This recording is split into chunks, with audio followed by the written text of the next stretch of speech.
Good afternoon, everyone.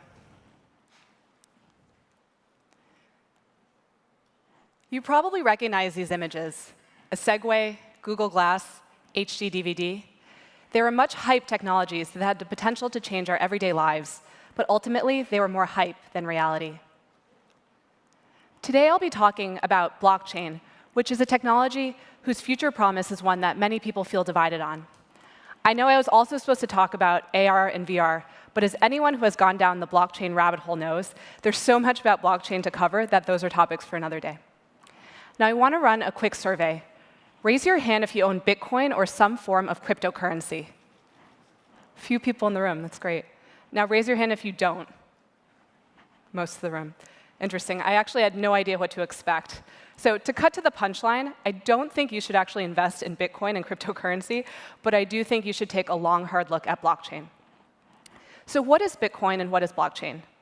Bitcoin is a type of cryptocurrency generated by mining, and blockchain is a distributed immutable ledger.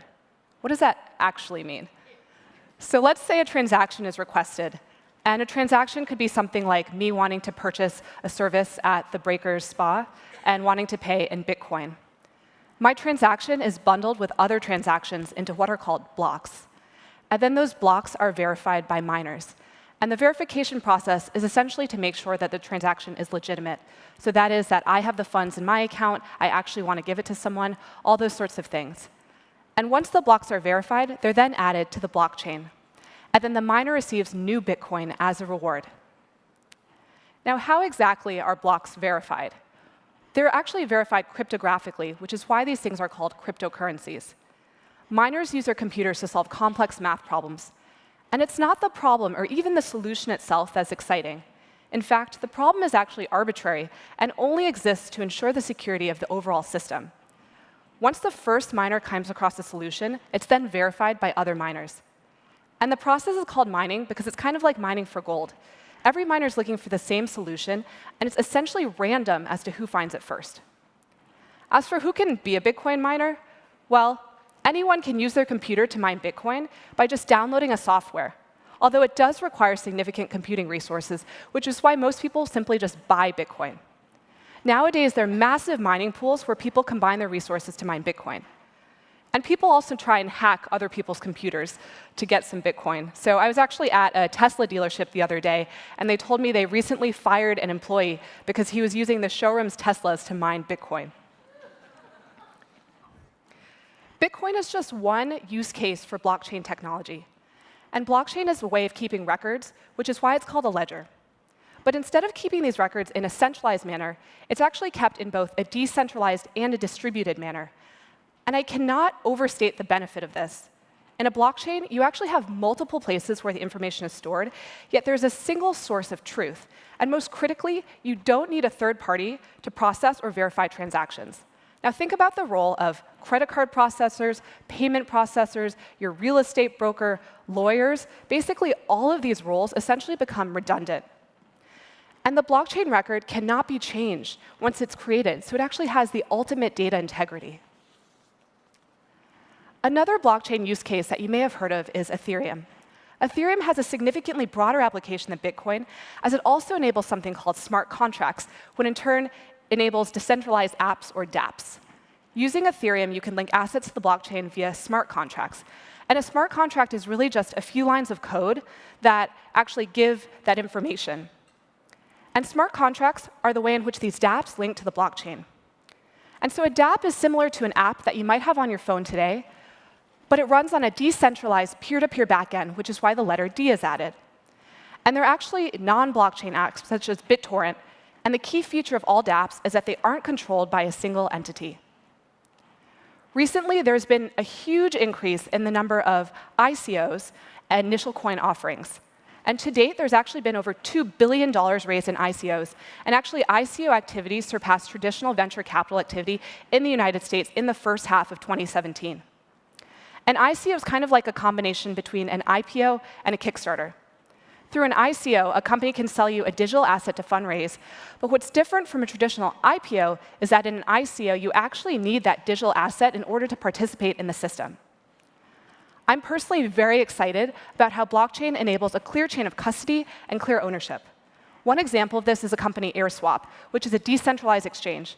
I'd actually like to show you a video about blockchain and AirSwap now.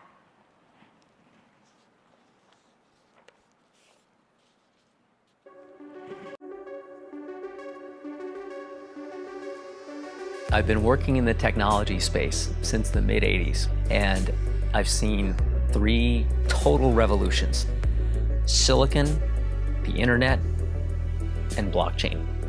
I'm Bill Tai. I'm a venture capitalist, and I'm an advisor to AirSwap.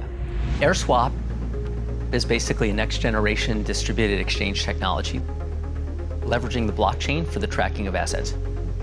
If you think about the impact on communications of the telephone. Before, people used to just kind of talk to each other, and when the telephone was invented, everybody got a phone number. The phone number became their representation to the world expressed in a phone book. So any person could basically look somebody up, punch in their number, and go from point A to point B to have a dialogue. That happened with web pages with IP addresses. Now we're at the point where every asset can have a digital identifier. Why that's interesting? It's an enormous market. There will be companies in our generation that are organizing the world's assets. And if you look at organizing the world's information, that produced some giants. Organizing the world's people, giants. Organizing the world's assets is probably 2 to 5 orders of magnitude larger.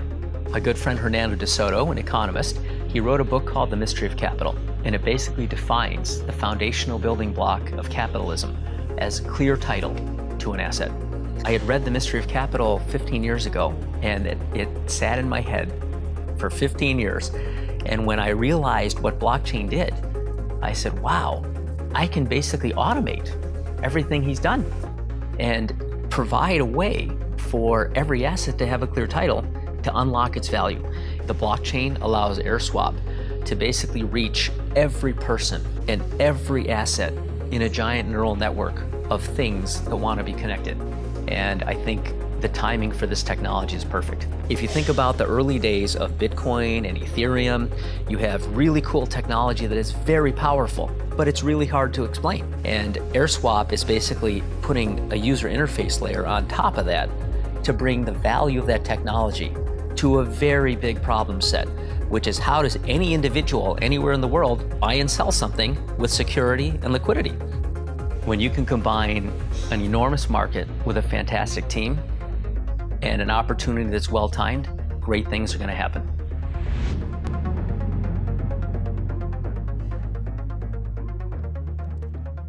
Now, it's worth noting that AirSwap already raised $20 million via its pre-sale and is expected to raise a total of $30 million via its upcoming ICO, which is actually today.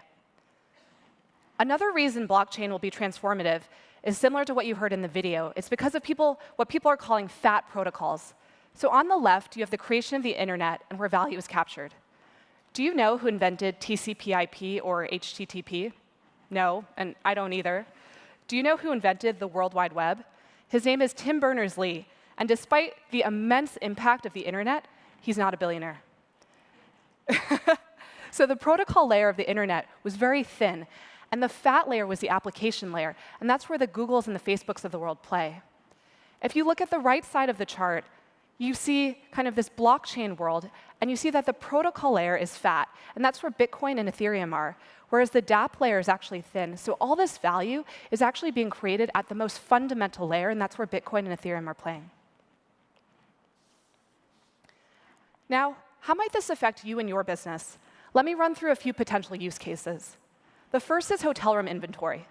Airbnb was considered a disruptor because it facilitates the shared economy, and it lets people put their individual hotel rooms up for rent. However, Airbnb still acts as a middleman or exchange and takes a cut of every single transaction. With blockchain, intermediaries like Airbnb, OTAs, and GDSs would become redundant, as all the inventory could be listed and exchanged directly on the blockchain. The second is with electronic medical records and refugee IDs. Hospitals like Beth Israel are experimenting with putting patient information onto the blockchain. Imagine if there was one secure and private record of all of your vaccines, your surgeries, medications, and you didn't have to fax old records from doctor to doctor. In a similar vein, Microsoft and Accenture are working on a global ID system for refugees. And this would actually keep all of their information, like schooling or place of birth, on the blockchain. The third is around organizational structures and labor management. And this is especially exciting for me, as it's essentially an extension of what we've been working on around the self-management and holacracy system at Zappos for years. Through blockchain, independent workers can actually work on different projects and even within different organizations. The fourth is around tracking intellectual property, especially with creative assets. Now, artists and content creators are finally able to tag their creative IP on the blockchain, and they're fairly compensated for its use and distribution. And that in itself is an entirely game-changing. Think about the industries, the music industry, the art industry, all these industries where there's the intermediaries. This could completely revolutionize that. The last two are very similar, and they focus on authentication and tracking. This can be used on everything from tracking diamonds to collectible sneakers. And a company called Everledger has already placed 1.5 million diamonds onto the blockchain. Now, finally, despite its promise, blockchain isn't without risk. 3 things to look out for right now are regulation, security, and adoption. Right now, regulators are struggling to understand how these currencies and technologies should be taxed and regulated, and many ICOs and cryptocurrencies are essentially outright scams. The second issue is security. While the blockchain technology itself is unhackable, elements of it can be hacked through bad code. Not keeping track of one's private information, such as private authentication keys, can also lead to major hacks. There was a $460 million hack in 2014 of an exchange, and there have been many more hacks since then. And finally, for all of you finance people in the room, Bitcoin itself has no inherent value. Its value is purely determined by its demand. So if adoption doesn't increase, its value can easily drop, which is why you see such major swings in cryptocurrency valuation on a day-to-day, hour-to-hour, and even minute-by-minute basis. That's all the time I have here, but I would love to talk with you offline more about this, and I could talk all day about it. Thank you so much.